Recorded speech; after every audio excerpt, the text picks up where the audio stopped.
I'm Michael Donaldson. I'm doing my book report on Harry Potter, the Goblet of Fire. I'm in Mrs. Chamberlain's class in 4th period, and I'm doing the interview. Hello, Wizarding World. Rita Skeeter here with an exclusive interview with Harry Potter, the boy who lived, and recent Tri-Wizard Champion winner. Hello, Harry. How are you this evening? I'm good, thank you. Good. Can I offer you anything to drink? No, thanks. All right, more for me. Let's start off with the beginning of the year. You went to the Quidditch World Cup. Now, what was your favorite part of that? Watching Victor Crumb and him doing the Mronski feint. All right. Well, Victor Crumb, such a talented young man. Now let's move on into the school year. You are still associated with Miss Hermione Granger, correct? Yes. And she started, in my understanding, a club named SPEW. What does SPEW stand for? The Society for the Promotion of Elfish Welfare. Okay, well, I don't agree with her, as you may well know. And as I understand it, she also made some bad fashion decisions this year, namely at the Yule Ball. What color were her dress robes in there? Periwinkle blue, which, now that I think about it, is probably Ron's favorite color. What an interesting girl. Now, as I understand it, you protested that your name did not come out of the Goblet of Fire. Mm-hmm. Did all of your friends believe you? They did not, but eventually they came around. Well, pity on them. When Albus Dumbledore hired Alastor Moody, I know a lot of parents at home had a few misgivings about him. Now, please tell me why he would only drink from his own goblet instead of being one poured from elves or other people. He's afraid of being poisoned. Okay, interesting man. Delirious, of course.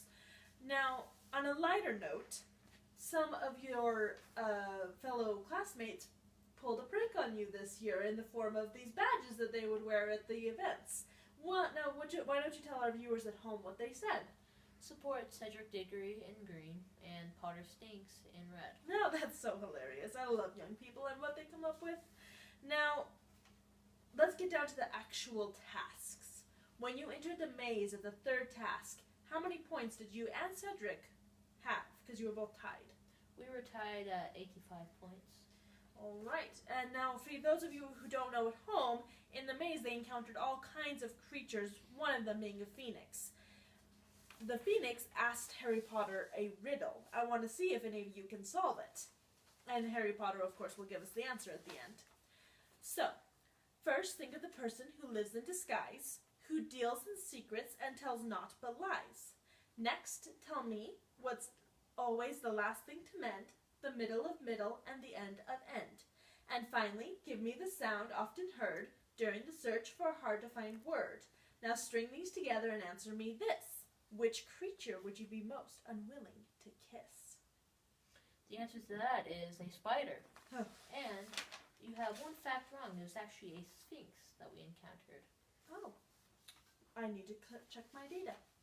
All right, now moving on. At the beginning of the year, you claimed to have visions of he who must not be named. And in one of those, a muggle was supposedly killed. Now, who is this muggle? The muggle is Frank Bryce, and he's the caretaker of the Riddle's house.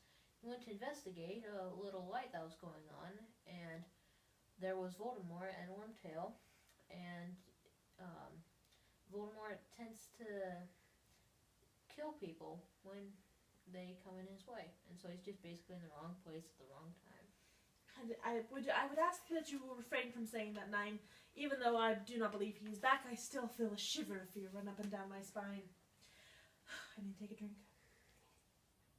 Now, with the disturbing mystery of the missing Bertha Jorkins, what do you claim that she told he who must not be named? She told Voldemort that Barty Crouch Jr. was still alive and faithful to him. Well, as I understand it, Barty Crouch Jr. died a few years in Azkaban, so how could he be alive? And could you tell me what happened to him now? He met the unfortunate end of succumbing to the Dementor's kiss. Oh, terrible fate. Well, that is all the questions I have for you. Now tell me, are there any questions you have for me? Yes, actually. That goblet you've been drinking out of all night. I put some Veritaserum in it. Yeah, you know what that means. Now, I would like you to tell everyone who's listening, what is it, or how do you spy on people to get your stories? Well, I'm an unregistered animagus and I turn into a beetle. Oh my. We're gonna edit that part out later. Thank you, Harry, and good night.